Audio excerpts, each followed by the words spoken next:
सांग मैंने देखु आमर पखाड़ हो कोशला शाग भजा भी हो कमला खटा हो मो झी जिद्दी करता कमला खटा खायापी से आज बनई गोटे नुआ रेसिपी आपण मैंने बनईकी देखु बहुत टेस्ट लगे खावाई कमलार खटा पखाड़ भात आउ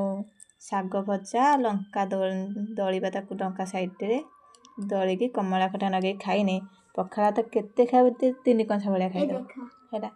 ये छोट ग्लास रे मो झी गोटे आइसक्रीम ग्लास रे जिद्दी करके आनी पानी पीवाई यही कांदुची देख पानी पीवानी यहाँ गोटे माने आगे आइसक्रीम खाई देची तापर आनिक आसी पानी पीवाई चगला छटा